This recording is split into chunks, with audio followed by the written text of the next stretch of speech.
Nation, we are back. Let's get it.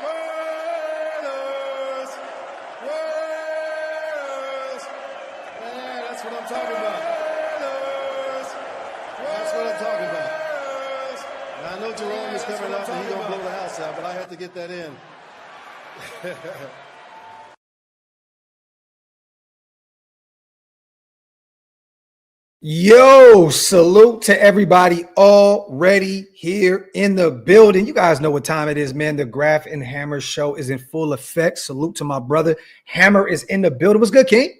And shit, ladies and gentlemen, for those that don't know who I am the tribal chief of Raider Nation. Do me a favor, y'all. Acknowledge me. You are acknowledged, kind sir. Salute to the greatest chat in YouTube history. You guys are also acknowledged. Make sure you guys wipe them feet. You already know what all our brothers say. Pay them bar tabs, break them thumbs, like the thumb, all that good stuff, man. We appreciate every single one of you guys for being here as always. We see a lot of Green Dot Gang in the building, man. If you guys want to become members of both channels, we both have memberships. Hit the links. They're pinned up top. They definitely help us keep the lights on over here at Shieldmore. My brother, how you feeling right now, man? Good, man. To be quite honest, because I didn't really get to tell you when we were talking before, I definitely have about 7 shots of Woodson whiskey in me at the moment. Just, yeah. I probably should have told you before we went live. I'm good. I promise you. Yes. But the disclaimer is out there. I've had about 7 shots of Woodson whiskey, probably within the last hour and a half or so. So, yeah. We had some fun today, y'all. Drunk Hammer is in full effect, and salute to our proud sponsors. The perfect time, because I got the hat on. Salute to our family over at Woodson Whiskey. You guys go over to woodsonwhiskey.com, order you some bottles. Tell them Graph sent you. Tell them Hammer sent you. Tell them Shieldmore sent you. I love what Ann said. Hammer is hammered. Oh, yeah. Salute. So, you guys, some stuff happened last night. It was kind of like an under the radar move. Jacksonville broke some news last night on Twitter. I didn't know. I didn't see this ahead of time. It kind of just. What time did you see it? Because like when we spoke earlier, you were like you had already saw it. But like when I woke up this morning, I had a notification from Pro Football Talk at like 3 something in the morning. 7:27 p.m. yesterday, February 14th. Wow. So what happened was they put this out there on Twitter. We have completed an interview with Champ Kelly for our general manager position. This concludes our virtual interviews. We will begin in-person interviews next week. For those who have no idea what's going on with Champ Kelly, you know, he was our interim general manager in 2023. He's been the assistant general manager since 2022. He's been a, very instrumental part of what we got going on out there in Las Vegas. This guy is a scout at heart, director of pro scouting with the Chicago Bears 2017 to 2021. Also was the assistant director of player personnel out there. Worked for the Broncos from 2010 to 24. Let me scale back. From 2007 to 2014, he was with the Broncos, college scout, assistant coordinator of pro and college scouting, assistant director of pro personnel. This guy has a long track record. I think it is time for this guy to finally end up with the general manager spot. I just hope that, Jacksonville is taking this very serious, and this isn't one of those Rooney Rule type situations. I'm hoping that he will get a real look because this guy loves football, Hammer. And I have to say this again. He was one of the guys when I was at the Shrine Bowl that was completely locked in. I mean, locked in, bro. Like every time I turned around, he was looking at a play. I watched all these other scouts having fun, talking shit with other scouts and other GMs and assistant GMs out there, kind of just using this as a tool to kind of reunite with some former guys, former colleagues. He was locked in. He's laser focused. And, I would love to see what this would look like with John Spytek out there with Champ next to him. So, but also that's just me selfishly saying that I want him to remain a Raider. I'm hoping this works out, but just the Jacksonville Jaguars, man, you think it gets nasty in Vegas with our stability, man. This is nasty work down there. We seen what happened this year with, them moving on from Trent Baalke and then moving on from, the whole Robert Salah plane ride situation, and then the Duval, Cohen leaving last second, not answering his phone calls with Tampa Bay. You say that right now, and this is where, Champ, please stay here, because I would really feel very, very bad for you. Yeah. Deal with a creep like that from that presser. Like, bro, please stay in Vegas. Even if you're an assistant GM, that's cool. Please stay here. Just wait for the next carousel of interviews next year. You know what I'm saying? Look, at this point, man, why go from the WWE to AEW? Literally. You know what I mean? Stay in Vegas, hold down with us, and let's just see what this offseason looks like. And I think, honestly, with Spy Tech, Pete Carroll in the building, Tom Brady in the building, this will help him moving forward to potentially find a better job elsewhere next year. But we shall see. I think we're going to get back to our winning ways. I'm not going to say it's going to be a quick turnaround and we're going to win 13, 14 games, but I do believe we're going to get this train back on the tracks. And I would love for Champ to be a part of that, because once again, scout at Hearthammer. This guy can definitely help us in the draft phase. Right. And the guys that were out there with him, I said this on multiple lives. They came up to me, "Yo, Graf, good to see you. Whoa, whoa, whoa. Watch the show." I said, "Man, it's good to see you guys out here." Hey, man, we don't even know we got jobs after this. You know what I mean? So, these guys were still out there trying to work through all the chaos that the National Football League is. You know what I mean? It's a chaotic job, and I got to say big ups to the scouting department for going out there, Senior Bowl, Shrine Bowl, and still doing their jobs, not knowing what lies ahead for their careers moving forward. So, but Champ was out there doing his Dougie Hammer, and I hope that he can stick around for another year. I feel like right now at this point in time, we have Spy Tech as our GM. And we know that Spy Tech has been incredibly respected throughout the league, the things that he has done in his years being in the league. He's been in the league for about, 18, 19 years. Mm-hmm. I think it was like 2006 he started in the NFL. He's been around for many moons. I look at Champ as well, and like you just said, in terms of him being out there scouting at what was the Senior Bowl? Shrine Bowl. I'm sorry. How he was laser focused. You want to have minds like that collectively with one organization. Yeah. That's where the success is going to start. It's going to start from those guys that have those visions, that have the eye for talent, the eye for guys that we can bring in into this organization, whether it being kids that are coming out of college, guys that are in free agency right now. I'd much rather have them work together for the time being. Again, please, Champ, do not go to Jacksonville. Yeah, man. And once again, if another team wants to give that opportunity after this coming season and you think it's best for you, then cool. Please don't go to Jacksonville. I'm begging you. Please. And it's the thing. At some point, he wants to become the decision maker, right? He can go out here and do all the homework on these players, bring it back to the regime and say, hey, this is what we should do. But at the end, he's not the end all be all. And I understand that at some point he wants to build a team in his, the way he sees fit, right? And I understand that completely. But I do believe, just like our brother said, I think working with this staff will only give him more options next offseason. I got to say salute to him for bringing in Jack when he took the interim job. When Zeke was let go, there was some mid-season moves that he made that definitely help us kind of win a few games out there. And Jack was definitely a big part of, that defense that became a top 5, top 10 defense there at the last stretch of the season in 2023. So, hey, I would love to see him stick around, but I also understand this is a business and you don't always get these type of, opportunities. But once again, I hope that this is a real interview and it's not just, I've not kept up with the Jacksonville Jaguars. I don't know what they got going on in terms of how many GMs they've interviewed. I just hope this is I haven't heard anybody until I saw this when I woke up this morning. I woke up at like 5 something this morning and saw a notification. I'm like laying there. I'm like, you know what? I probably should put this out on IG. I should put this out on X and then we'll follow up with it later on today. But I have not seen any other names affiliated in terms of interviewing for the Jacksonville Jaguars vacant GM position at this time. This is the first time I'm hearing anybody being interviewed for it. I think there was another one the other day, and it was a OG that also came. I'm gonna look this up real quick. Thus far, okay, so interview Packers GM candidate, which I met at the Shrine Bowl. Okay. John Eric Sullivan, another guy that was tied to the Raiders here, weeks prior, right? So Ian Cunningham officially interviews for the Jaguars GM job.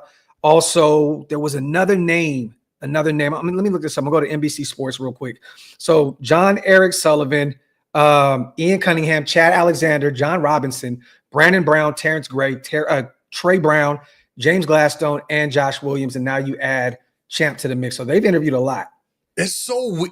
It's been quiet, right? It's the Jacksonville Jaguars. Yeah, that's exactly what it is. Because like I said, like I have not heard anything publicized. I haven't seen anything publicized. This is, I guess, when one of ours gets put in the middle of it, then we're going to hear about it. Yeah, but yeah. I haven't seen shit. And L11, that's who I was talking about. John Robinson was the name because I know that what's her name? What's Shorty that be doing the reporting stuff for the NFL? Is that Rossini? Huh? Rossini? Diana No, Rossini? not Rossini. I'm drawing a blank right now. I didn't have any sleep because my son has had this massive toothache and I've been cooked for like the last 24 hours. I'll see Cena Anderson? There you go. Yes. She mentioned that there was a name that she didn't want to say until it was brought out. And I think it was him. It was Robinson. It was Josina Anderson. That's who it was. So there you have it. Salute to Hug, man. Yo, my brothers, day 29 on that gym grind. Weighed in today, 10 pounds down, man. There you go, my brother. Lost a whole baby in under 30 days. Let's go. Sorry for being an absent my father. Hey, man, health is wealth and health comes first, brother. Hey, you can miss a month full of shows if you're out there doing your thing and doing what you're supposed to do, brother. Hey, us having you here is just a luxury, bro. Like, we appreciate you, but we also know real life, comes first, man. So salute to you on your path of getting healthy and getting right, man. Love it. Everybody has mentioned that. I was dealing with a bad tooth last year. It was like another wisdom that was coming in. Clove oil, bro. Clove oil. Clove oil? Shit up. Go get it if you can today. Yeah. Yeah. That shit is going to work wonders, bro. Clove oil, because, bro, his whole filling just fell out the back of his tooth. Literally. Bag, you hear that? I'm going to remind her. Salute to everybody here in the building. Yeah, Victor, we just went over that list. Like I said, it was kind of like under the radar, quiet as hell. You know what I mean? But, hey, they're doing their due diligence out there, even though they're the last team, I believe, right now without a general manager, right? Does the Saints have one? Yeah, the Saints. The reason why a lot of guys didn't want to go down there was because they wouldn't part ways with their general manager. So their GM is still intact. Mickey is still down there doing his thing and destroying the salary cap year after year, man. Salute to him, man, going out there and just absolutely destroying the New Orleans Saints. Shout out to Kellen Moore for being that dumbass, bro. Hey. Respect. Congratulations. You played yourself. Yeah, he definitely did. I understand that you want to be a head coach. That was not the right opportunity to take, man. That was the last one on the board, and they had nobody else, no candidates. It's like, look, I would have went back to Philadelphia and ran it back for another year. You know what I mean? Like, there's no way in hell I take that New Orleans job with DC's contract, with Olave down there getting beat up now, and there's a lot of chaos. That defense getting older. There's no way in hell I take that damn job. You see how Kellen Moore was very mum on talking about Carr too. well, you know what? He said some interesting things about him. I talked about it on Coffee and Convo the other day, that he's a premier player in the NFL, that he's excited to see him. He's a starter in this league, so we'll see. But I still have a feeling that DC is going to get cut. I think they move on from him and they try to, it's a major salary cap hit to them, but I think he's gone post June 1st. What happened? What you want to laugh about, man? With him. Maybe he ends up with the Giants. Maybe he ends up with the Jets, because the Jets are now looking for a quarterback. And they were all hyped for Derek Carr the weekend we were at the Pro Bowl. And I was telling people, look, he's not going to the Jets. How do you know? I got to say this, though. You know what? DC, one thing about DC, right? A lot of people think I hate him. and I'm not going to say any names. I don't want to get anybody in trouble. But one of our subscribers who supports us hit me up the other day. He was doing some work at his house in Fresno. I'm not going to say what it was. It could be paint, it could be electrical, it could be whatever. But rated out, bro. The whole house rated out. Like just completely silver and black, no remnants of Saint stuff. It was just completely rated out. So he's still a Raider at heart. You know what I mean? I give that to DC. I love him to death. You know what I mean? And I respect him to the highest of highest, but I just do not want to play that again. Just no. So Casey, you see Carroll draft a running back, put with AOC and good defense. Well, this is what I wanted to bring up to you, Ham. I don't know if you've seen it, but I've seen a ton of people putting it on Instagram. I tried to find an interview or some type of article or something on Twitter where Vic actually put it out there. Salute to Vic Tabor. I just hit him up.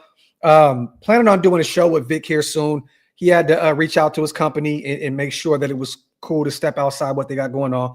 But me and him were talking the other day about potentially doing a live stream. So stay tuned for that. Not making any promises, but we definitely chopped it up. He was like, let me reach out to the people and see if it's good. So we shall see. You know, writers and you know, they have to make sure that their companies are good. Yeah, with outside of their businesses and stuff like that. So I tried to find some stuff. I couldn't find it. I looked everywhere, but there was a bunch of people talking about Vic saying that, you know, Aidan will remain, you know, a Raider, which he's on a rookie deal, right? You don't really have to just move on from Aidan. I think at this point, I don't know if Carter Bradley's going to be even on the practice squad. I think that Desmond Ritter's gone, you know what I mean? But Aidan looks like he's going to remain. Minshew is gone, which you're not really breaking any ground with that. I think we can all agree that we knew Minshew was out of here, right? That relationship is broken. Last year, the fan base, him, the connection, the Luke Getsy experience, I think that kind of destroyed the whole Gardner Minshew idea moving forward. So he said that, but he also stated, you know, that Sam Darnold is a realistic option for us. And everybody's saying this right now. Everybody, Albert Breer. I mean, there's a list of people out there. I see Vinny B put up an article on the Journal talking about Sam Darnold being a realistic option here. I mean, how are you feeling about this quarterback room right now? Let's just say it starts with Sam Darnold and Aidan O'Connell. Aidan sticks around. We go get a rookie, which we will, whether it's a Jackson Dart or a Shador, whoever it is, right? How do you feel about that room with Aidan and Sam Darnold? And I got a list. I know you've seen it on IG, all those. What do you think about this? 1 to 10, 1 to 10. I don't know if you've seen those lists that I put up. I'm going to bring these up, and I want your opinion on this, okay? We're going to get the chat involved as well. But what do you think about that? So I spoke to somebody the other day inside the building, and there's two names right now that are very, very closely associated to us, guys that we have on our radar right now. Sam Darnold is one of them. Mm-hmm. The other is Matthew Stafford. Yeah. So, honest to God, I would take either or. But when it comes to Stafford, what is it going to cost us? Because I've talked about Stafford before. I've given him a lot of high praise. This is a quarterback throughout his career. Look, he played for Detroit. That's cool. I've had the utmost respect for him because of his numbers, his consistency on a season-to-season basis. I know you threw out not too long ago. He's only been a Pro Bowler twice. Yeah, which blew my fucking mind. Yeah, think about it. Sam Darnold has one less Pro Bowl, and I know the Pro Bowl is bullshit now. But when he got those 2 Pro Bowls, honestly, the Pro Bowl kind of legit. Pretty much, that's the best way to put it because this new format of the Pro Bowl, it's more of a fan-friendly thing. Yeah. But to me, it ain't shit anymore. Yeah. I would much rather have Stafford, especially knowing that he kind of talked about retirement this past season. Mm-hmm. I'd much rather have a guy that we could have here for potentially a year. Get 2 our years quarterback. Yeah. Get our quarterback of the future. Let him develop behind Stafford, and we take it from there. I have nothing against Darnold. Darnold, yes, a very great year, 14-3. Yeah. Career highs in every category you could imagine. Pro Bowl year. Do I like the idea of him working with our new offensive coordinator and Chip Kelly? Yes. But with a Will Howard behind him, I would like that. A guy that's been a lot more consistent throughout his career in Matthew Stafford, I'd probably take Stafford over Darnold. And it looks like that relationship is broken down there in LA. What What did his wife put out? I have not seen it. I haven't. It's not. Let me say this: it wasn't brutal. It wasn't anything that where she was disrespecting the organization. And apparently, I'm not a Rams fan, so I don't know. But they said that this has happened a lot with her, with little posts and little stuff like that. But they put something out. She put something out there like our future is blurry or something like that with a picture with her and Matthew Stafford. So I mean, but honestly, it ain't nothing that's not true. I mean, right now, is he going to remain around? Look, he came out the other day and stated, I still want to play football. You know, I feel good. My health is intact. I'm ready to run it. But does McVay want to run it? He's going to move on from Cooper Kupp, try to get that contract off the books. There's a few other guys that they're potentially going to look at as cap casualties. McVay has done a great job of pivoting and finding ways to still stay competitive while moving on from great, phenomenal players like Aaron Donald, the Jalen Ramseys of the world, and so on and so forth. Right? Rebuilding right now. Realistically, like especially look, Cup, they want to get off the books. Mm-hmm. Stafford is a very up in the air situation right now. Yeah. You look at them in rebuild mode right now. The Rams? Yeah. With McVay, I never think you're in rebuild mode. I just think you're in retool mode. Nobody's seen the Rams doing what they did this year. You know what I'm saying? Like, especially, and I've thought about this as well. In terms of Nakua went down, Cup went down. Yeah. They were struggling in the early part of the season. Got that ground game going. And all of a sudden getting the wild card. Like the line was phenomenal with Verse and those guys out there. That was the strongest team to come out of the NFC West. I don't think anybody would have saw that coming going into last season. Especially the beginning of this season where they were kind of stacking up some L's. So I see it looked like they were dead to rights. I've seen a report too. I don't know how true this is, but it sounds like Matthew Stafford's brother-in-law was hired with the Giants at some capacity. I need to look this up, but there's a lot of rumors of the Giants potentially wanting to bring him in for a year or two and go still draft a young guy like a Jackson Dart, which I'm hearing that they're high on. I doubt they will, and this has been an ongoing thing that I've heard during New York sports media for quite some time over these last few months. Like a lot of people are on this kick that they feel like they might not even look at a quarterback. And this makes perfect sense now that you're mentioning Stafford. You can see Stafford go there, and then they attempt to either tank this season. There's still no guarantee in this shit, but a lot of people are on this kick that the New York Football Giants are going to attempt to try to get Arch Manning. I can see that, but the one thing is Stafford's going to die behind that offensive line out there. Oh, absolutely. You know what I mean? So I don't know why he'd want to go from the Rams to there. And I got to say this about Sam Darnold. The one thing you guys that he had out there, not even one thing. Let me give you three things, okay, that we don't have. We look. I love Chip Kelly, but he has to show us that he can do it this time around in the NFL, right?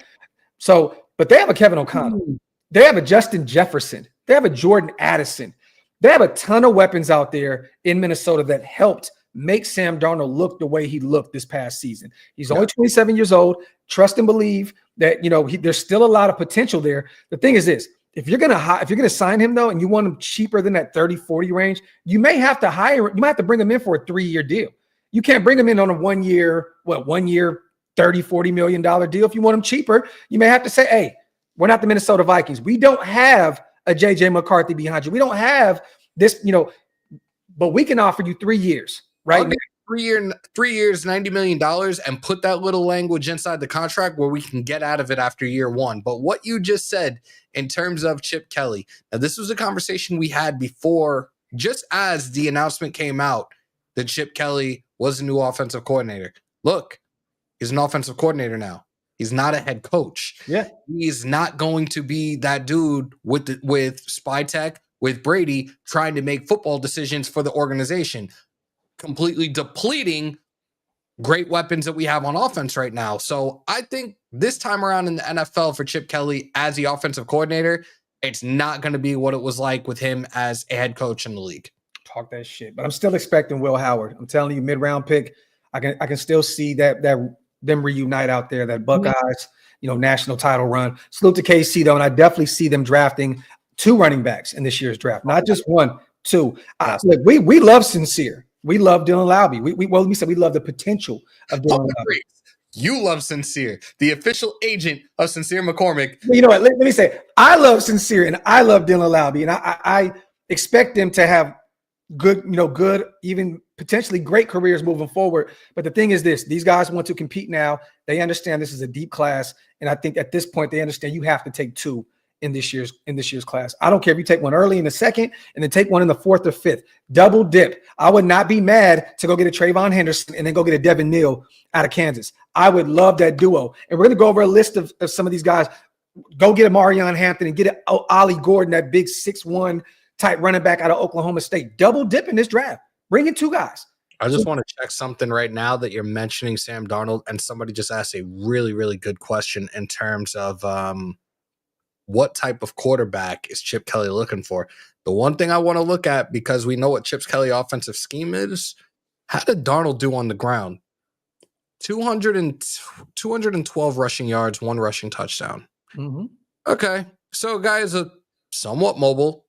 Again, with that system, and we've seen him work with various quarterbacks that aren't necessarily the most mobile quarterbacks. It's really hard to tell right now. I'm still under the belief, draft-wise, yeah, you're going to look for that dual threat. Yeah, maybe your eyes are strictly on Shador or Cam right now. Darnold could fit here because he's a guy that can run when he needs to run. Yeah. And I'm going to put this out there real quick as well. I'm looking, boom. I wanted to look at, I know we talked about this previously, but I'm going to bring this back up as well. Rushing yards. Will Howard can run the football as well. So he's a dual threat quarterback. I'm not saying he's Lamar Jackson. He's not one of those type of guys, but he had 226 yards on the ground this past year, Ohio State. Also, at one year in 2020 at KU or Kansas State University, had 364 on the ground and 3 touchdowns. But he also had 7 on the ground this last year with Ohio State. So he does have that dual threat ability if you want to go look at Will Howard and potentially reunite him with Chip Kelly. Salute to Mr. Gio. Remember when Pete Carroll pranked the USC team, had a fake Lindale White fall off the roof? Pete is crazy. Raiders. Salute to my guy, Gio. I don't remember that. I have to look that up, bro. I have to look that up. I do not remember that. Salute to the Mokes. Knowing our luck, if we got Sam Darnold, he'd be out there playing like Jamarcus Minshew, AOC MVP. Oh, my God, the Mokes. You know what? I'm just going to put it out there because I know with this comment, Graf needs a good laugh, but salute to the Mokes on the $5. Squala, city of squala. Yo, the Mokes. Hey, brother, breaking news. Aidan O'Connell will not be our starting quarterback in 2025. It's just not going to happen. I'm sorry. I do not believe that Chip Kelly left Ohio State. Tom Brady says we're going to do all this stuff at the quarterback position. Pete Carroll comes in and takes the job, and they say Aidan O'Connell is the guy. I don't see it. I'd still be shocked if he was on this roster. Like real talk. Just saying, man. I'm just saying. Look, he's only getting, what is he getting? A little over. It's inexpensive as hell, bro. I'm just saying, do you think they run with 3 quarterbacks this year? No. Especially they threw out the emergency quarterback shit, didn't they? So, but what I'm saying is this. You going to draft one? And get one in free agency. He's going to be odd man out come the end of training camp, definitely. So where does Aidan go? And I would like to keep Aidan and let Tom, maybe help develop him behind the scenes. That's great. I would love that, but I just don't see the fit moving forward. And I don't see him in Chip Kelly's system at all. No, absolutely. And that's the most concerning thing right now when it comes to O'Connell. And I joke about this, but it's not a joke. It's a fact of life. Dude runs, he looks like he has cinder block on his feet. Chip Kelly's offensive scheme, there's no way in hell he would thrive in this offense. No. Sorry, not sorry. I don't see it. Salute to Robert. You already know, man. The steroid of Mount Shillmore. I think we bring in a veteran quarterback. Rodgers or Stafford. Dead one. Sanders or Howard or then one. I think that's what you meant. I think Henderson. Lots of defensive free agents. Return of the max. Salute to Robert. Appreciate you for the $5 holla, bro. Salute to Hug. We'll talk about it. Best fit free agent quarterback in the Chip Kelly system. I've said that, and people have shot that down. You and I talked about Rodgers the other day, and you're like, he ain't taking a league vet minimum. Like, why the fuck wouldn't you? You're owed how much this year? Like $38 million, something like that? Yeah. We only have to pay $1 million, and you still got 38 coming from the Jets. What the fuck? The thing is this: it's difficult to look at this, right? Because you look at it from the standpoint of it's believable that Justin Fields. I mean, the Ohio State connection. He can look really great in that Chip Kelly scheme, but also does he fit what Tom Brady was saying that he looks for in a quarterback? 6'3", 227 prototype, right? But also, what does Tom Brady preach? I don't know if you've seen it. That interview we talked about the Kansas City Chiefs when he played them in the Super Bowl. He knew what they were doing before they did it. He diagnosed every play. The defense even he knows what he's looking at before it even happens. That's not Justin Fields' game, bro. There's a few knocks to his game. He doesn't know how to read a defense and accuracy issues, right? Like he can't really throw the football. Like he has a powerful arm and he can run the football like crazy, but it's just two different philosophies to me. With Tom Brady and Chip Kelly, you're kind of like pick your poison. Who gets what they want? It's been said a bunch of times in terms of Justin Fields. Like, look, reason, cool, you went 4-2, but there's a reason that he got benched for Russell Wilson. So I honestly think at this point, maybe Justin Fields is a guy that we can talk about, but Justin Fields is a guy that's probably down the line of list of quarterbacks that we're potentially looking at via free agency. Yeah, definitely. And if not, maybe he goes back to Pittsburgh. There's a few other jobs I can see him getting. There was a lot of thoughts about him going to Atlanta. Maybe he goes down there and battles it out with Michael Penix Jr. Kirk Cousins will be cut here soon. There's going to be a few places that he can look. Now, there's only a few spots where he can go to potentially be a starter, and we're definitely one of them. And I am not paying Mac nowhere near $20 million. If I'm going to pay $20 million or even anywhere near that, I would rather go out and get a Josh Sweat. One of those guys. Or pay Malcolm, and you could pay him less because he's coming off that injury. I'm not paying 3 years. $45 million, 30 to 32 million guaranteed. Put him opposite side of Max. I'm here for it. Wait. You said 3 years, what? 45. So that is 15, somewhere around $15 million a year. His annual average, his market value is 15. He'll probably get more.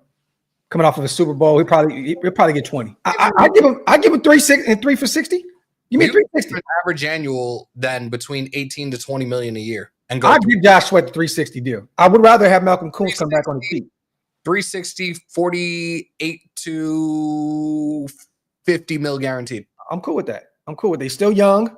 He's coming off a very productive year, and look what he looked like in the Super Bowl. Yep. I'm definitely with that. And then Dance's 15 mil with no state tax, which that definitely adds up, right? You know, the PA state tax is definitely different than Nevada for sure. So it's going to be interesting, and I'm not, look, I love Mac. I would love him to come home and retire, but I'm bringing him as a rotational guy. I'm not paying him starter money to be a starter at this point in his career. He had a down year last year compared to the year prior. He went from 17 sacks, I believe, like 6.5. He had a down year out there. I believe if he comes back, he'll go to the Chargers. I think he's just going to go one more year. Willing to give Kuntz, bro, because his fucking market value is 20 prices. Yeah, it's 20. Look, I'm looking at Kuntz, and depending on where he is, we got to see where he is with that injury, right? You know, I'm looking anywhere from that 10 to 12 range, 10 to 12 range per. Sign him to a 2-year deal, 24, 25 million. I'm with it. Yeah, you know what I mean? And make that second year a team option just in case he's not, you know. I'd rather pay Kuntz and Chason to come back than pay a big time, you know, a so-called premier pass rusher like a Josh Sweat. I'd rather pay both those guys. Are we going to have Spillane back here? I believe so. With Graham back, with Rob Leonard in the fold, you know, a lot of our defensive guys back, you know, in terms of coaching staff, I do believe that they're going to go out there and hope that Big Bob comes back. But I'm gonna say this: Bobby Wagner, like, he's another veteran guy that Pete Carroll's very familiar with. And what is he big on? Culture. Lane is a culture setter too. You know what I'm saying? But I don't know, man. It's going to be interesting to see. I would love to have Bobby Wagner here as well. There's already a linebacker on our depth chart right now that it just seems that nobody seems to talk about. And this dude, I can see him starting for us effectively this coming season. Tommy Eichenberg? Amari Gaynor. Ooh, Ferrari. They didn't give him a lot of chances, you know, this last season. We're all excited that he made the roster. And, bro, when you see him in person, this dude is a physical specimen, dog. You know how Stu is 6'4". Stu, we were on the sideline, Stu said, yo, what the fuck, bro? like that's some scary shit. You know what I mean? But I would love to see Gainer get some reps. Bernie started to show some signs of life as well. Mari Bernie started to show some signs. Six rounder out of Florida. Yes. And then Tommy Eichenberg was just really kind of a special teams guy for us last. We got a few reps. But hey, baby, I still can't get over Stu because I remember like the first time I met Stu when we were in Vegas. I swore to God I thought he was shorter. Oh yeah, no. I was like, what the fuck? Like, what? Okay, my bad. Now imagine when he had his kneecap still before he smoked them away. Yo, salute to the most. Let AOC turn on the turbos on the Crocs and you will see. Trust. Ain't no way in hell, the most. I love you, bro, but you are too much sometimes. The most. Oh my God. But yeah, man. One thing I think about Spillane is I do believe that he'll get the push to come back. I think that, Max is going to go to bat for him. They're preaching continuity. You can't let both guys walk. Divine Diablo's gone. You got to let him go, right? Don't let both of them leave. Spill's not going to cost a shit ton of money. I don't know if you've seen it. His wife is pregnant, has another baby on the way. I don't believe that they're going to want to relocate. You know what I'm saying? Yeah. Just have this. Hey, but a lot of people go back to back with it. You know what I'm saying? So Irish twins, bro. Congratulations to Spillane, man. Yeah. So I think he actually announced it on Uncle Hondo's show. You know what I'm saying? So, but what I'm saying is this: I think that he's going to get a fair deal in Las Vegas. He's going to want to remain there. He's not going to want to relocate with another baby on the way. And I think that he loves being a Raider. He's a culture setter. And I think that he's one of those type of guys that Pete Carroll was preaching at the introductory presser that you need to keep around. He's a Pro Bowl Raider, not this year, but last year. And he could have been one this year, to be honest. But you got to keep those kind of players around. I think that Spill will remain. I think Divine Diablo will be gone. And you could potentially bring in another veteran in free agency. Go draft another one. But Gerald, I'm saying no to Myles Garrett, bro. I'm sorry, but no. There was something that just came out the other day. Who's to say that the Browns don't try to fucking fleece a team and dump fucking Deshaun Watson too? Nah, I'm good. I'm not going that route. Well, something came out the other day too that Myles said that he wouldn't want to go to the Titans. He wouldn't want to go to a team that's already in the basement in the NFL. He wants to go to a winning product already. So I don't know. Well, we shall see. I don't know if Cleveland's even going to budge. Like, to be real, maybe they hold on to him closer to the draft and they could finesse one of those teams. But I don't really. Yeah. I mean, if he's out there next year and he's already said that he doesn't want to be there, that's going to be a total distraction. That's going to be some Brown shit. Like, for real, like some regular ass Brown shit.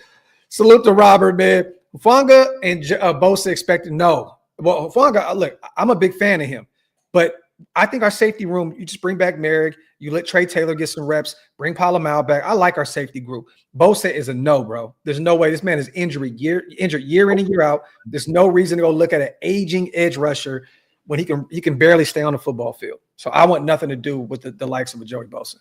And that, Joseph, that's exactly why I'm saying no to Myles Garrett, because he's on the tail end of this contract right now. Nope, I'm not fucking having a defensive line worth $100 million. No. I thought that Bosa had one more year left on his deal, though. I'm talking about Garrett. Bosa, I don't give. Yeah, he has one more year on his deal. So he'll be a free agent in 2026. I can't stand his ass anyways. Fuck that. Yeah, no, I don't want anything to do with Joey, but I'm just stating like he has one more year, Rob, on his deal. He won't be a free agent until 2026. So salute to you on a $2 special. Salute to Mosi. He says Darnold equals Garoppolo and Minshew all over again. Well, the difference in this situation is, Mosa, this guy's coming off, well, you know what? I mean, Gardner Minshew was technically coming off of a Pro Bowl year, I believe, right? But I'll say this. This is a different situation. It's a total different situation. You're going from, Josh McDaniels, right? A guy that struggled in Las Vegas his whole tenure there, and a Luke Getsy, who was a terrible play caller, to a guy in Chip Kelly coming off of national championship, who I think is one of the most innovative minds out there in terms of just calling the O. You know what I mean? I think it's a different situation. I think if they bring in Sam Darnold, I will trust Chip Kelly to get the best out of him. I don't know what that is. I don't know if that's the playoffs. I don't know if that's just an 8-9 season, 9-8 season. I don't know what that looks like. But I would expect if Sam Darnold is in the silver and black this year, for Chip Kelly to unlock at least the best out of him, like similar to a Kevin O'Connell type situation. But go get him a number one wide receiver. I know we got Brock Bowers, and everybody's going to say that. Jacoby's a great number 2. But if you're going to bring in Sam Darnold, you got to go out there and get you a number 1 wide receiver, little bro. You have to. Rob just asked Metcalf or Diggs. I'm taking Metcalf. Oh, come on, man. That's easy. It's crazy because now all of a sudden, we have been talking about it for quite some time. All of a sudden, all the media outlets decide to want to fucking have their little stories on this shit. I'm like, are you fucking kidding me right now? For the DK? Like, stop. Yeah. Stop. Well, let me say this. I think he has one more year. This is his last. Is it one more year left on his deal? But it's not a rookie deal, is it? No. He would need a new deal. He's still young. He's like 27 years old. You know what I mean? Did he have a down year last year? Yes. Yeah. I mean, Geno had a down year. But he's now their number 2 option out there. You know what I mean? DK. So I would love to bring him in. If it cost us that Devontae third, if that's all it cost, shit, I would you give a second for DK Metcalf and give him a new deal? Yes. Okay. I mean, look, that's interesting. I mean, I wouldn't go any lower than that. You know what I mean? Like at the bare minimum, maybe you trade back. That'd be interesting. Use that early second, trade back into the later second, and then trade that and go get DK Metcalf. Why not? Be kind of interesting. Salute to DB. I'm going to first for him. Like, but one of these teams might get desperate, little bro. The Chargers might get desperate. You know what I mean? The Buffalo Bills may get desperate. One of these teams may want to go out there and get a proven guy because they've been lacking in that department with a clear number 1 guy. Chargers are going to be the team one of those teams that's going to be trying to fight for T. Higgins. If not T. Higgins, you're going to see them try to go for somebody like Stephon Diggs, like who's the other one that's a fucking free agent right now? Chris Godwin. Yes, I don't even think. Actually, no, I'm going to say it. They may even try to take the flyer on Amari Cooper. They may bring Keenan Allen back home. Yeah. You never know, but we shall see. Salute to DB. Salute stopping by to support, but YouTube needs to accept EBT after Valentine's. Pockets is broke. Future was right when he's saying Valentine's is the worst day. We got way too many to please. Raiders! Dudes in the chat right now, salute to each and every single one of y'all. Yo, just let your ladies know. Yo, they had their day yesterday, right? We got March 14th. We got Steak and BJ Day. Y'all better fucking put that shit out to them and put it out to them right now, y'all. March 14th, Steak and BJ Day. Put it out there for your ladies. Yeah, me and my wife sat in the bed and watched TV all day and ate. What did we have last night? We ate some bullshit. Like, look, when you get to this stage in your life and you have kids that are damn near teenagers, you look at Valentine's Day as a regular ass day. You know what I'm saying? But we will be going out this weekend to a nice steak dinner and stuff like that. No, highlight bourbon in the chat, bro. Real quick. I will. Real fast. Salute to Hug, my brother gifting 10 OLV Raiders Network memberships. Salute to the GOAT himself, my dog. Salute to all the new Green Dot Gang in the building. Because of Hug, if you guys want to become members of our channels, hit the links that are pinned up top. It definitely helps us keep the lights on. Hug, my brother, love you. Appreciate you so much. And salute to all the new Green Dot Gang in the building. Salute. Just saw a story today that said T. Higgins is now following multiple. I mean, come on, bro. I mean, he should be. But, bro, this is the new way of going about things. I just watched De'Aaron Fox unfollowed Sabonis and then say, we weren't even that close. We were just teammates. And there's pictures of them hugging all over the place. Look, this is what happens when you're in negotiations. You're trying to move on. You get emotional. You start doing weird shit like this. This is the new age stuff. It's the new age stuff, right? I've seen this happen multiple times. I mean, Shador follows Raiders and so on. Like, and then we start losing. Then we start winning a few games, and Shador kind of gets a little away from the whole Raiders. You know what I mean? It happens. This is him putting pressure on Cincinnati. Once again, they're moving players. They got rid of their linebacker, cut him. I think they saved I forgot what it was, like $13 million towards the cap or something along those lines. Mm-hmm. Don't hold me on that. I could be totally off. But he's not getting what he wants from Cincinnati. He wants to remain there with Burrow and Jamar Chase. So guess what he's going to do? He's going to go online because fans are going to go on Instagram and investigate all this goofy shit, right? And boom, it makes sense. They're one of the teams that have a nice sized amount of money in salary cap. They have a clear-cut number one option out there at the wide receiver position that they need to fill. Makes all the sense in the world. But once again, don't be shocked if he starts following all the damn New England Patriots. They have the most money in the NFL, like over $120 million or something like that, 130 or some shit. So it happens. It happens. You know what I mean? But I don't know. Like, yeah, Vrabel's there as a head coach now, but I'm questioning, like, you really think that's going to be a destination for him? Does he believe that that would be a good destination for him? It pains me to say this as we're having this conversation. You look at our rival in the Los Angeles Chargers. You look at who they have at their quarterback. The dude is a veteran. Still not a top 10 in my opinion. I don't give a fuck what anybody says. Fight me on that shit. Wait. Who? Herbert. Oh, okay. But Agreed. the pieces are in place there. Yes, they made it to the playoffs. They made it in the wild card. They did get smoked. But yeah, they're a team that needs a number one receiver. I feel that would be a more intriguing destination for T. Higgins over going to New England. Okay. And New England can go get McMillan. They can do a shocker there in the first round to go get big body Arizona, a wide receiver there. But I do believe they probably go. I'll say this: if Trav is available there, they'll probably go that route, or they go get Will Campbell because they got to protect Drake May. They have to protect. I think they're going to go either Will Johnson or Kelvin Banks with that first pick in the first round. Ooh, New England? Yes. Will Johnson. To protect Drake May, I think they're going the route of a tackle with their first round pick. I do. Kelvin Banks that early. Okay. I'm not mad at that. I still think Will Campbell will go before him, but I know you're a Texas Longhorn guy. And either or. I think for New England, it makes sense to lock that in just to protect Drake May. I think it's going to be either one. I think it's going to be either Campbell or Kelvin Banks that they're going to draft with that fourth overall pick. Okay. Now, I want to play a game with you guys here, right? And you guys can read the comments in the comments section. You guys are going to be laughing your asses off. We're going to play a game here. I need everybody in the building on a scale from 1 to 10, okay? This is just me putting a gumbo pot of players together and saying, what do you think about this offense in 2025? Okay. Once again, I'm not saying this is going to happen, but all this stuff is realistic here. Okay. And Lil Bro, I need your opinion first and foremost. Right. 1 to 10. I got about maybe 5 of them. 5 of them, I believe. Salute to Jose said, I don't get tired of this shit. Go live again tomorrow, fam. My dog, I appreciate you. We're going to start here. This is 1 right here. Let me see. Make sure it's the right one so I don't get on no. Hold on. Okay, boom. This is okay. Got you. Let me go. You said trade and free agency aside, Metcalf for Higgins. Fuck. I'm going Metcalf. I'm going Metcalf too. Again, big body. Dude's a fucking specimen. Durable. And Pete Carroll drafted him. I'm going Metcalf. If you give him a 3rd round pick for him, I'm cool with that. All right, here we go. We're going to start right here. What would you feel about this offense right here?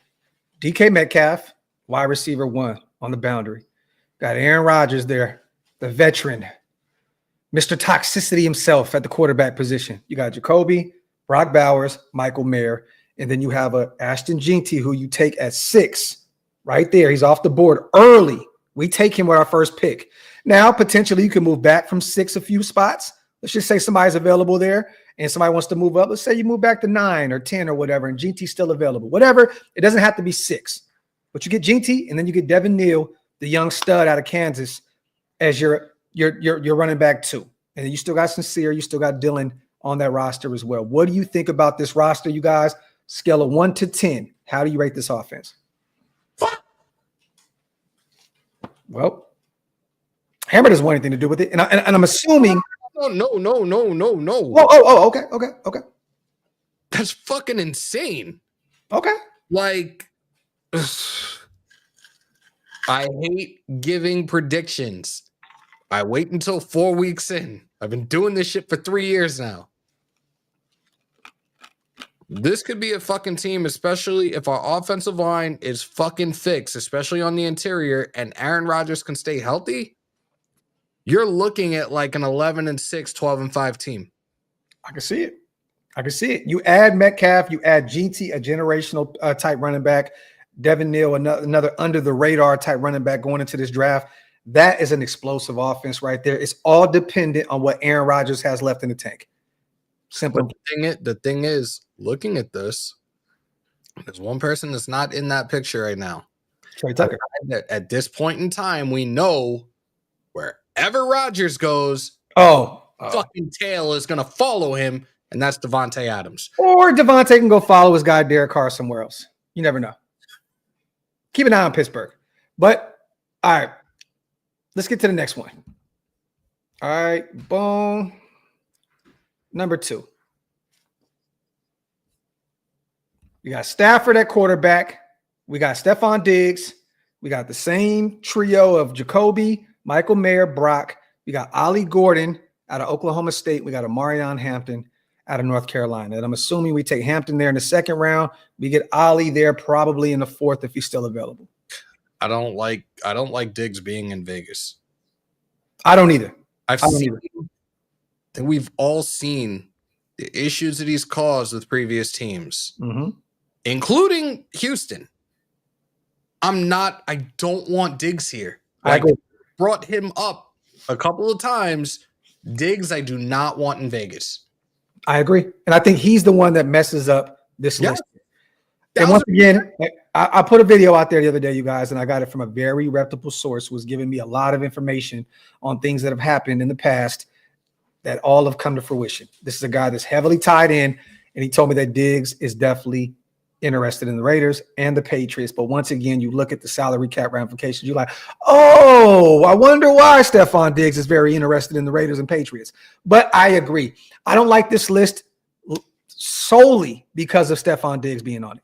Simple and plain. I like that. I love Amarion Hampton. He's one of my favorite running backs. Ollie Gordon had a down year to his standards, but a year prior, he had a phenomenal year.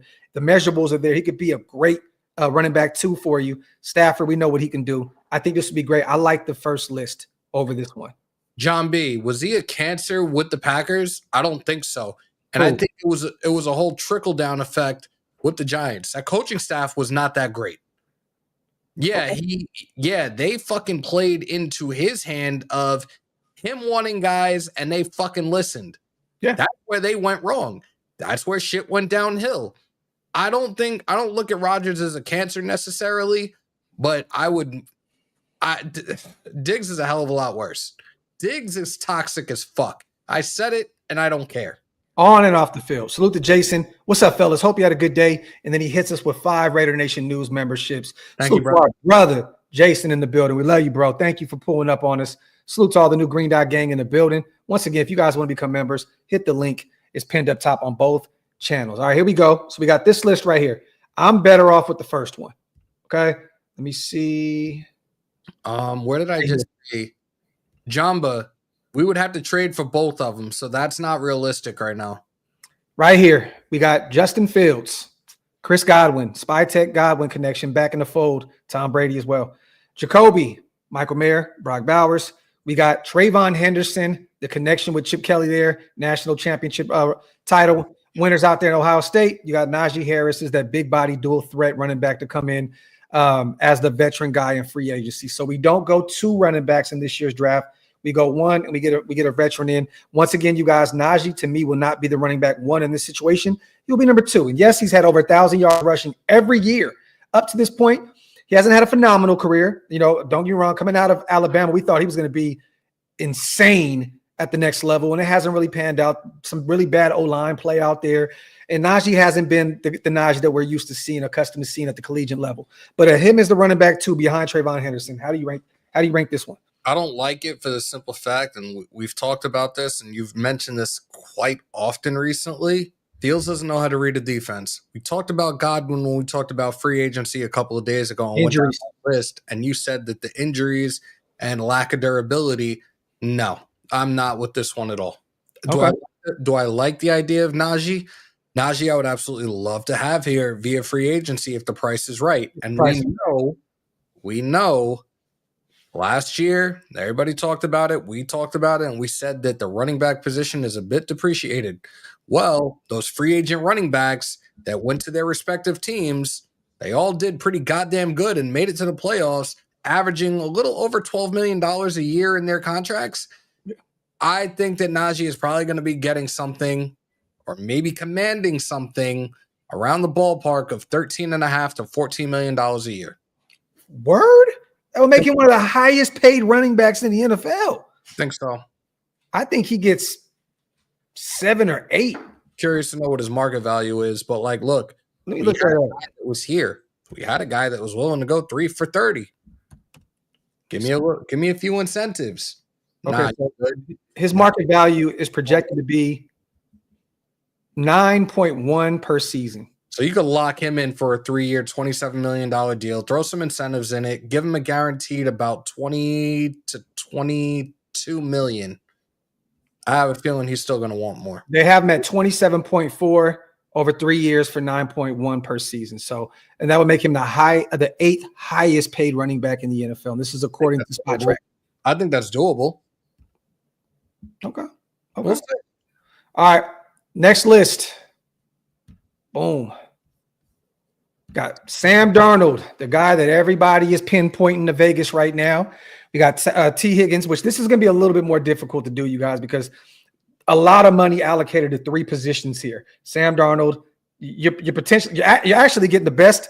Well, let me say the most expensive quarterback in free agency, the most expensive wide receiver, and then probably, honestly, one of the most expensive running backs in Aaron Jones, which he did some things out there with Minnesota today where they're buying themselves some more time to see if they want to bring that back out there to Minnesota. So I don't know what it was in the contract, but they're working on some things to buy themselves some more time. But what do you think about Sam Darnold, T. Higgins, the trio, Cam Scatterboo, and Aaron Jones? I don't like it for the simple fact that there's another guy that is already on this roster that's looking for guaranteed money.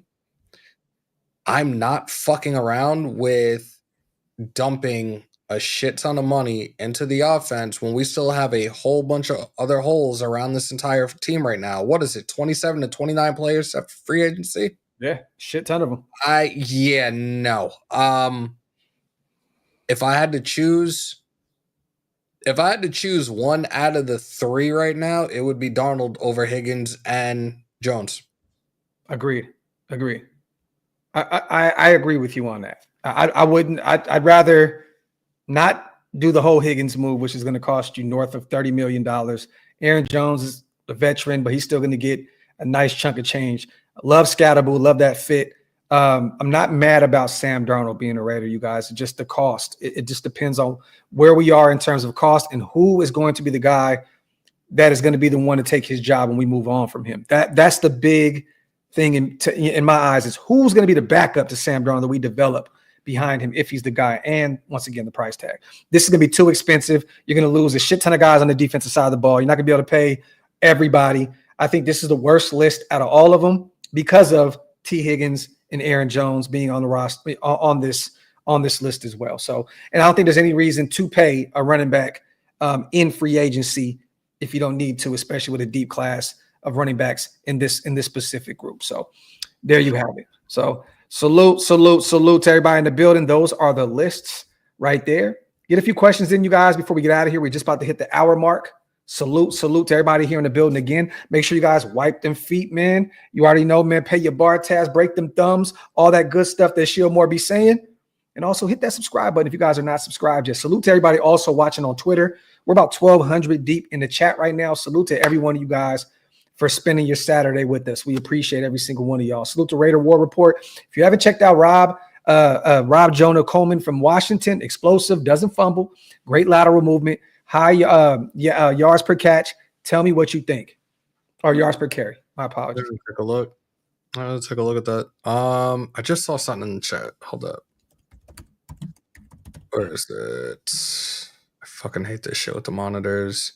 Urban said, I think Stafford is the most talented QB that will be available this offseason as far as current NFL QBs go.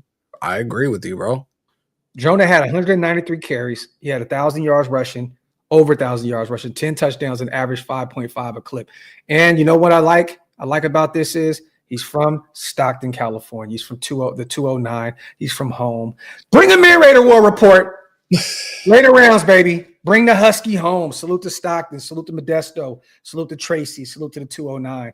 You already know I'm a Sacramento resident, so born and raised. He said, wipe them feet or I'm revoking membership. Wipe them feet, y'all. Hit them thumbs up. Salute. Hey, and you know what's funny, Raider War Report? Think about it. Who did we bring in this offseason in terms of coaching staff? We brought in the Washington Huskies offensive coordinator. That might work. Mr. Was it Brennan, right? Brennan Carroll, Pete Carroll's dad. Yeah, brought him in brought him in to help on the offensive side of the ball. So there you have it. There's a connection there. Salute to Raider War Report. So that'd be interesting. Maybe he's pounding the table for his guy. That makes sense. So, yep. See, hey, War Report. Hey, man, come on, man. I like that, Dan. This is facts. He says the key to the offense is Chip Kelly. Simple. Yep. Facts. Salute to our brother Big Mike in the building.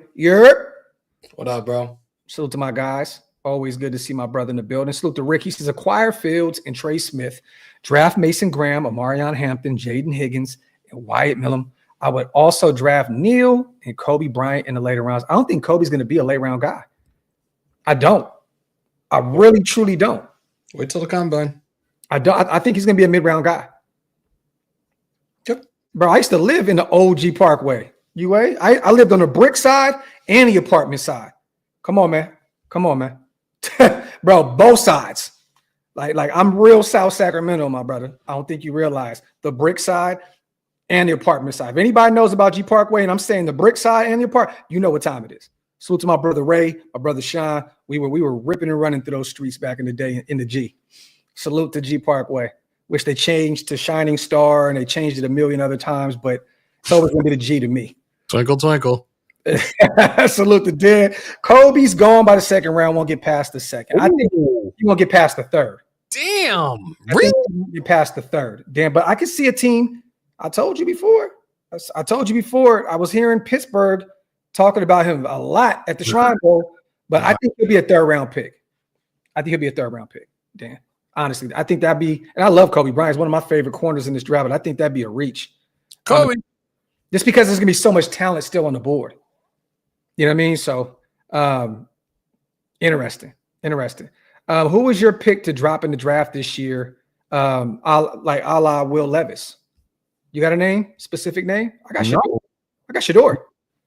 Dropping? Well, not like Will Levis to the second round, but I have him dropping to us at 6. Are you talking about Judo like a guy that's going to drop like completely out of the first round? Because Will Levis was took what in the second round? Yep. So let me see. A guy that will fall. That's interesting.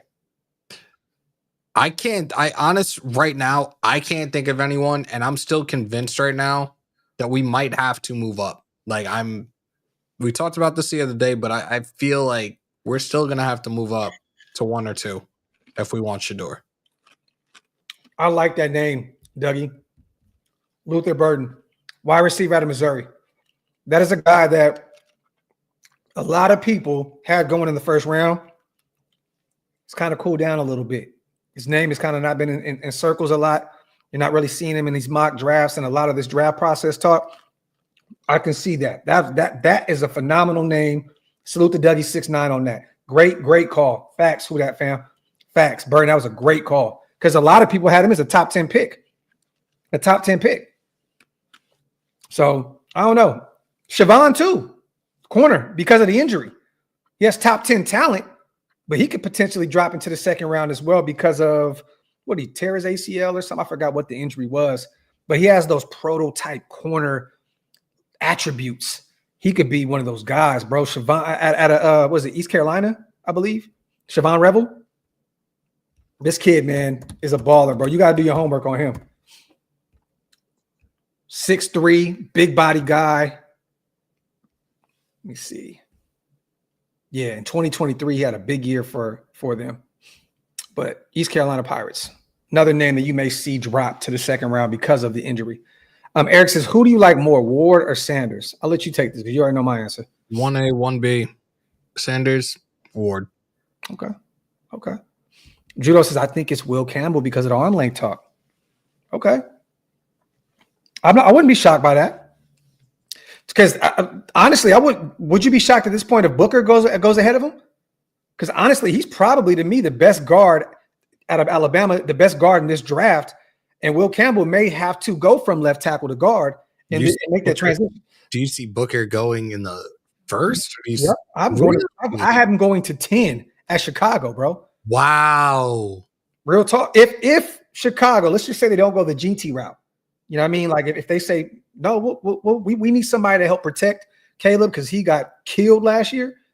I got Booker going to Chicago at 10. Who does Chicago have in the backfield? They have Swift, and who else do they have? That's a good question, bro. Like, do they need a running back that badly right now? They can add another one in this deep class. They don't need to get Jinty. They can go get another one early in the second round. Interesting. I forgot what their room looks like, though. But once again, I mean, Swift is their number one guy. Yeah.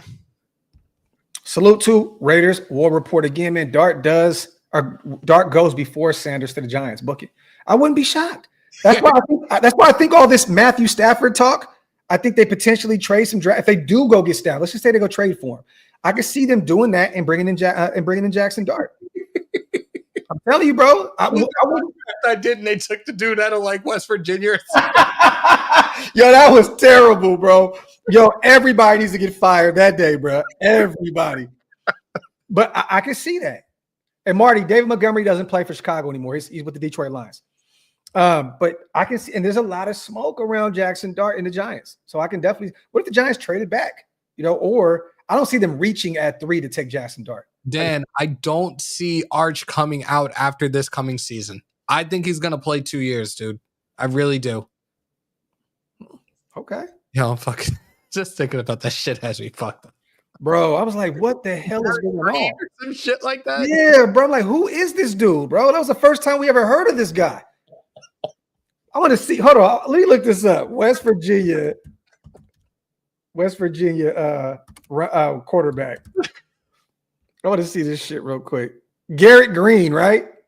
I think so. It was Garrett High Stakes Green, bro. And he had 15 touchdowns and 12 picks. 2,300 yards in the air, bro. And the Giants took him at number 3 in our mock draft. That's like a fucking giant thing to do. Yo, that shit is crazy, bro. He says Graf is Dart, Daniel Jones 2.0. No, not at all.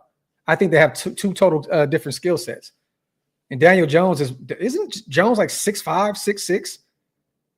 Jones who? Daniel Jones. I thought he was like 6'3", 6'2", 6'3". Hold on. Is he? I thought he was bigger than that, bro. Pause. Hey, yo. Hold on. 6'5". What? Yeah. The Jackson Dart's 6'2". He's not Vanilla Vic. Daniel Jones can run the football more than Jackson Dart. I don't think they have a similar skill set. Honestly, I really like the Derek Carr Jackson Dart comparison. I do. A lot of people are using it right now. I can see that. I just think that Jackson's a more athletic Derek Carr. If anything, real talk, and that's not killing DC. I'm just being honest. Let me see. Coconut water for best What are y'all talking about hydration in the chat? Somebody must be talking to Hug about his gym rat journey. Had to have been. Big Mike, I'll go simple and plain. My top 5 right now, just off the top of the brain, would be Jinty 1A, Hampton 1B. You go Caleb Johnson, you go Trayvon Henderson. I already put a Marion Hampton in there, right? And I'll go Cam Scatterbull. Wait, what were your 5? Top 5. Jinty 1A, Hampton 1B, and that can kind of intermingle. I like both of them. Okay. I'll go Caleb Johnson out of Iowa, Trayvon Henderson, and I'm gonna go Scatterbull. You take Scatterbull over Jukins? I like Jukins. I'm gonna be real with you. I'm a Sacramento resident, bro. My bias knows no bounds. I'm going Cam Scatterbull like you like to pin him. I feel like Scatterbull's on the outside looking in.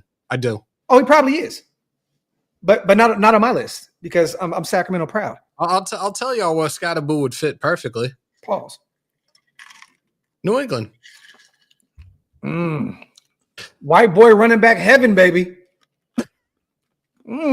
Exactly. Okay. I'll tell you, there's another team that might be looking for a running back in this draft too. Now that I'm thinking about it, the report came out yesterday that the Dolphins are going to be releasing Raheem Mostert. Yep. They're going to be looking at a quarterback, probably a running back in the 2nd or 3rd round. I can see that to pair it with a Kane or Chain, or however you say his name. Yeah, Chain. I like Jordan James too out of Oregon. Definitely I always love those running backs they have out there at Oregon, man. So he's in I'll say my top 10 in this year's draft, but he's at the end of that list for sure. But those are my top 5. I know I'm missing one name right now that I'm pissed off about. Ollie Gordon would have been on that top 5 list if he didn't have a down year last year. You know what I mean? And I know he was dealing with some things. I'm not going to beat Ollie Gordon up. You know, that Oklahoma State team was not great by any means either, but I think he could be great at the next level. But Caleb Johnson is one of those guys, bro. One of those guys. He's definitely one of those guys. Yeah, Miami did draft Jaden Wright last year too, the kid out of Tennessee. So I'm looking at a list right now. Dylan Sampson's nice too. Speaking of Tennessee, definitely another name. I'm looking at a list right now, and this is from dartondraft.football, and it has like top 10 running backs right now in this draft class. So Genty is number 1, Caleb Johnson number 2, Trevion Henderson number 3, Amarion Hampton number 4. Your list is already fucked up, but go ahead. Yeah, they got Trevor Etienne as number 5. Bro, he's going to be potentially a late round guy out of Georgia. Jaden Blue out of Texas, number 6. Blue's nice. He's an underrated guy. He was okay. I feel like there were certain games where the run game was not utilized the way it should have been, and that's why they were shitting the bed here and there. DJ Giddens out of Kansas State. Love Giddens. Devin Neal out of Kansas at 8. Mm-hmm. Cam Scattaboo, number 9. Okay. Number 10 is Quinshawn Jukins. Okay. I like that list. But once again, how do you have Hampton at 4? That's Let me see if I can find it. You already lost the list to me. Like, he's like, they fucked up already on that list. I can't agree with that at all. And I like Caleb Johnson. I think he could be phenomenal in this year's draft. That's why they're saying he's number 4. He's a bit stiff in the ankles. It's not an overwhelming ability to change direction shown from him, and it takes him an added step or two to throttle down and turn the corner when he hits the boundary. Who's saying this shit? This was from Daft on Draft. Delete your website. Delete the philosophy you go about analyzing sports. Just get rid of all that shit. Throw it away. It's nasty work. Man, talking about stiff ankles, bro. What the fuck are we talking about here, man? That sounds really. I'm ready to go take 8 shots of Woodson whiskey right now. These motherfuckers got me mad right now, dog. I did 7 of them. Leave me alone. I like Damian Martinez too out of Miami. He's nice. Over 1,000 yards rushing this year. I think he averaged like 6 a clip. Nice running back. I can definitely see him being a sneaky running back in this year's draft as well. And who that fam? I like Taj Brooks. I got a chance to look at him closely at the Shrine Bowl and watching him practice. Taj is one of those ones. Definitely. You know, I went up to him too at the Shrine Bowl. I said, Red Raider to Silver and Black Raider, what's up? And he looked at me, he just smiled like, I'm with it, sir. I'm with it. I'm like, hey, you know, so we shall see. We got one of them already, you know. So salute to Taj Brooks. Yeah, all eyes on Hampton, bro. That's nasty work. That is disgusting work. I don't know where you get that from. Salute to Raider War Report. Chris, let me go find him, my brother. My apologies. You know, I never want to miss any super chats. I don't want anybody feeling like, you know, we forgot what you got going on. Would you consider trading a 2026 second for another second this year and move back in the first to get another second, 6 picks into? I would definitely would. Shit. Definitely would. I'd like that. Trade a 2026 second.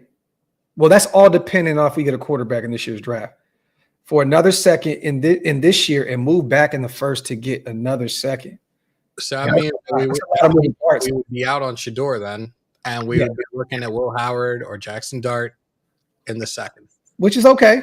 If you're gonna go get the guy, I want Will Howard personally. You know, I'm not a major Jackson Dart guy, but I would move some future draft capital to do it. Hey, they said they want to win now. Brandon, we could pay him a league vet minimum. But people are saying he wouldn't take it. So, wait, did he say that?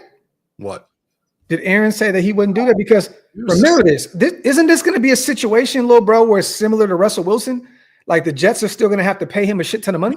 And that's why I'm saying it makes sense for us to think about taking him because we only have to pay him like 1.8 while the Jets are paying him $38 million. Bro, I'm all for that, bro. Look, I'm not an Aaron Rodgers guy right now, but I'll tell you this. If we can get him for the likes of the price tag that Russell Wilson went to Pittsburgh, man, you strike while the iron is hot, bro. Simple and plain. You bring in a guy that is a 4-time MVP, 10-time Pro Bowler, Super Bowl champ. I'm sorry. I know he's old, but if he's going to be a guy that comes in for a year, 2 years tops for that price tag, man, bring him in for nothing. K-Smooth, why isn't it the same if he's being outright cut? Why isn't it the same as Russell Wilson? I really feel that we can go that route with Rodgers and still draft our quarterback. Let him learn behind Rodgers for a year or two, preferably a year. And I feel like everybody talks about the whole McAfee shit, his attitude, this, that, and the third. I feel like Brady will be that one that can put him in check. Yeah. And once again, we have leaders in this locker room. You got a Pete Carroll. You got guys that are Aaron Rodgers that come in and respect from the jump. You know what I'm saying? Like, let's not act like Aaron's going to come in and just look at Pete Carroll and just frown upon him. This guy is a champ at every level in football.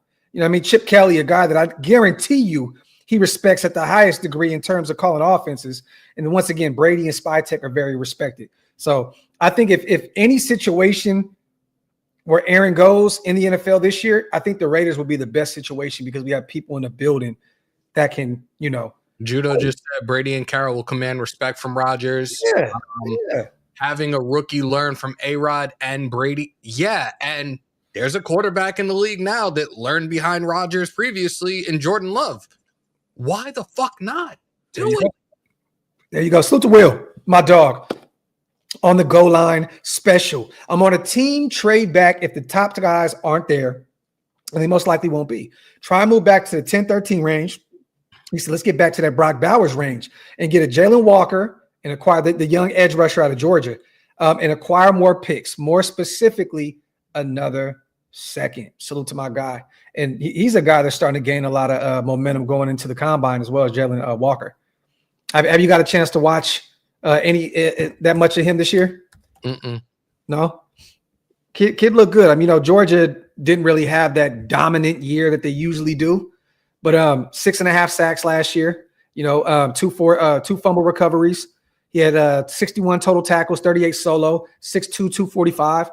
You know, I could see him being an option, but that's not necessarily a need. If I'm going to trade back, I'm not looking at bringing in the edge / linebacker. I'm looking at bringing in somebody that's going to be probably ready to go. Well, not probably ready to go in day one, like day one.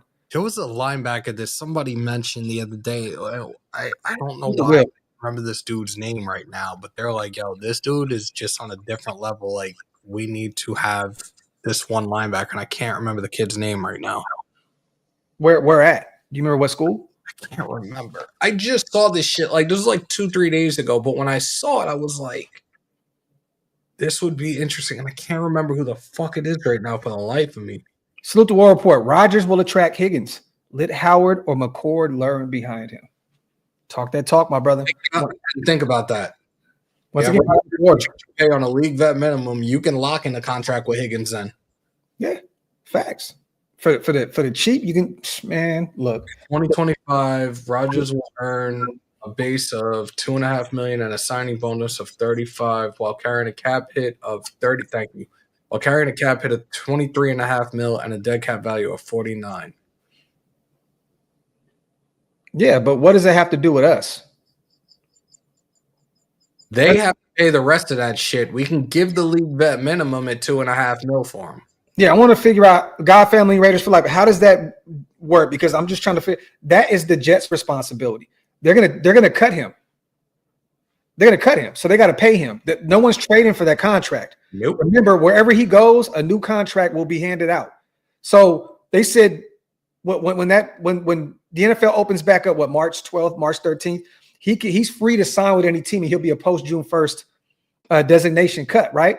So you're not taking that contract. So I'm trying to figure out how that works. You said the $35 million is an option. We got to look into that. I definitely want to see. It's weird with that. Aaron would probably walk into Anderson in some sort of board shorts, sweating from his latest dark retreat high on. Talking about, I do what I want. I didn't even see the Netflix special. I heard people talking about it, but I never got the chance to watch it yet. I'm going to take a look at that sometime this weekend. Salute to my brother Hug. You stupid, bro. Salute, man, to Dan. It's March 13th, I believe. I think it's March 12th, March 13th. That's where that is. South Carolina. I think that might have been the kid. Demetrius Knight? Yeah, I think that might be it. And it's like a linebacker that's fucking ready now. It's money. You already know me, bro. If we end up with Shador, I'm about to be ecstatic, bro. telling you right now, and look, I expect that kid to succeed at the next level and be phenomenal for us. You know what I mean? I just think that the Raiders are the perfect fit for him. Now, I'm worried about him if he goes to the Giants. I'm worried for him if he goes to Tennessee. I'm worried for him specifically if he goes to Cleveland. You know what I mean? Like, but the Raiders to me are the perfect team for him to be. I think that we'll put all the pieces around him. And once again, Tom Brady, his mentor, he can lean on him behind the scenes. I just think that is the perfect situation for Shedeur.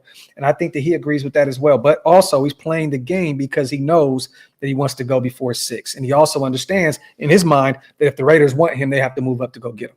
Yo, salute to Big Mike on the $10. Holla! Holla, city of squalor. David Rogers with a chip on his shoulder for the minimum. Easy choice. Thank you. There you go. And salute to Big Mike. You know you are, brother. You ain't got to do that, bro. But I'm going to say this. Aaron does not want to end his long, illustrious career the way they did with the Jets. That's not the way he wants to go about this thing. You know, their O-line struggled. They couldn't really get the ground game going out there with Brees, you know, and Braden out there. It was tough, man. I don't know what it was O-line. It was scary. Man.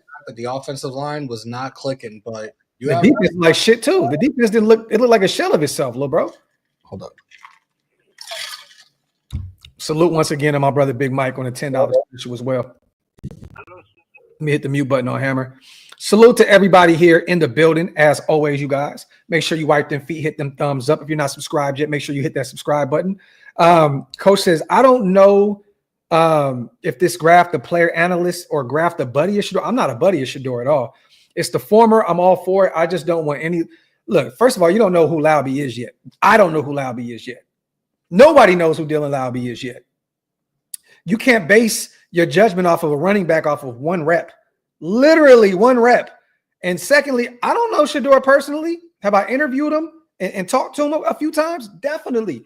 That man he don't know me by name. Now, if he sees me, he may throw me a little what's up. That's not my partner. I don't know him personally, bro. I have no ties to Shedeur at all. I talked to Deion Sanders Jr. in Shiloh way more than I talked to Shedeur at that Shrine Bowl. But I don't know any of these guys, bro. I don't have no personal relationships with these dudes. Now, Dylan, on the other hand, is a friend of mine. And I respect Dylan, and I want him to succeed. But this has nothing to do with so-called friendships or buddies, bro. Shedeur is not my buddy, dog. At all. At all. Like, period. So we can dead that narrative now. That is not my guy. I literally just met him for the first time a couple days ago. Let me see. Yeah, man. Simple and plain. And Dylan knows that. And we've spoken to him here live a few times. And I've talked to him behind the scenes several times. He knows what he has to do this offseason to get right. You know what I mean? And I know he's excited to be in Chip Kelly's system, man. You know, but he has a lot that he has to do in order to make this roster. You know, there's going to be a lot of turnover this offseason on the offensive side of the ball. He knows that. So he has to go out there and put in that extra work that other people are not to make this roster. And he's definitely still not a shoo-in to make the roster. And I think that he understands that as well. You just got to go out there and put the work in. But I refuse to judge a running back off of one rep, bro. And if you want to throw that preseason fumble in there, let's just do 2 reps. I refuse to literally just base my judgment completely on a football player over 2 reps. 1 in preseason and 1 against TJ Watt, probably the best, if not the second best defensive player in the NFL behind Myles Garrett. So come on, let's pump the brakes a little bit here. Salute to Big Mike, my brother, man. Definitely. I can see that too. Laube can definitely be our return guy. Definitely. Let me see. Get a few more questions in, you guys. We're about to hit that 1.5 hour mark. Salute to my brother Rick in the building. Would you sign Daniel Jones? It's not up to me. You know what I mean? Look, Daniel Jones has not done a lot, you know, at the NFL level, you know, since he's come over from Duke. You know, he struggled out there with the Giants. I think they have 1 playoff appearance. You know, do I love the dual threat ability? Definitely. You know what I mean? Did he have problems throwing the football?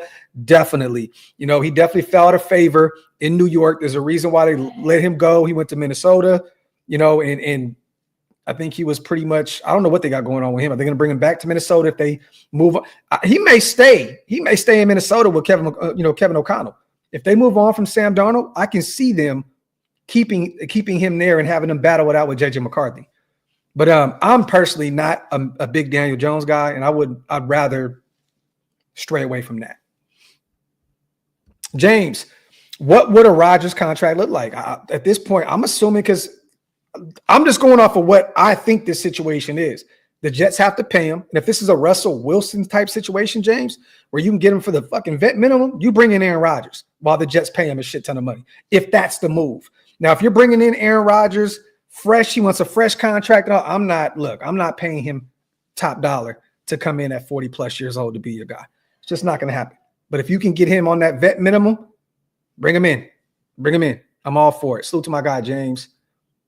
Shador is the guy. I watched this man take a beating and kept getting back up and competing. I mean, let me show y'all something real quick. And I know there's other things that go with this situation, but I want to read this real quick. I saved this earlier on Twitter, okay? Salute to Adam Carter at Smart Football LI, I believe. Smart Football. Highest accurate pass percentage in a clean pocket amongst all quarterback prospects since 2014. Okay, right here. Since 2014, Colorado QB Shador Sanders is statistically one of the most accurate passers to enter the NFL in a decade. Shador Sanders, Colorado, 77%. Joe Burrow, number 2, LSU, 74.5. Number 3, Brock Purdy, Iowa State, 73.8. Number 4, Mac Jones, Alabama, 73.5. Teddy Bridgewater, Louisville, 73.1. CJ Stroud, Ohio State, 72.5 at 6. So once again, he's a very accurate guy.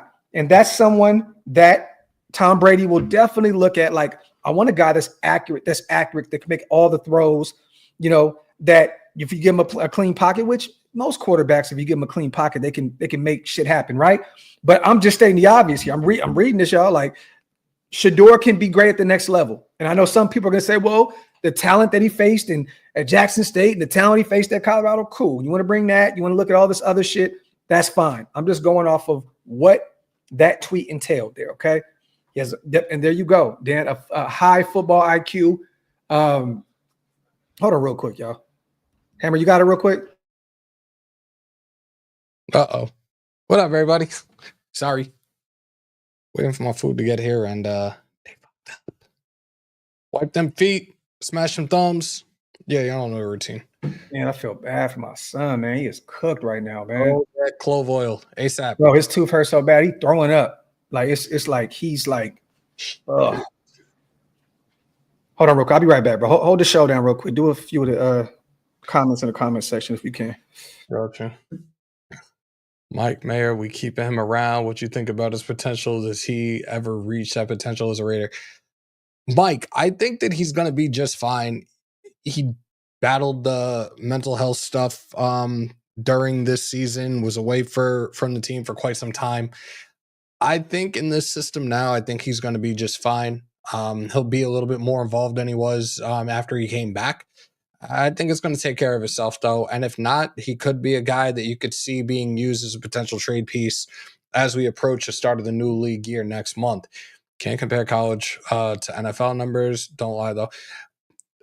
Jay Rader, you're 1,000% correct. And I've talked about this, the speed of the game and everything. And the numbers, sometimes the numbers in college are a little bit more astronomical than they are in the NFL. I have felt at times that the college football is a little bit faster, but in reality, it's not. If you look at some of the guys that are drafted, most of the guys that are drafted, you're playing guys pretty much on the same level when it comes to speed.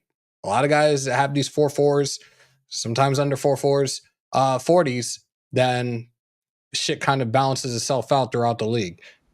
Shout out to L Rocket. Salute. No, Cam not coming here because Brady said he likes Sanders over any quarterback in this draft. Yeah. Nose ring, y'all. Nose ring. No bugger. What's up my order, and I'm waiting to get my fucking food.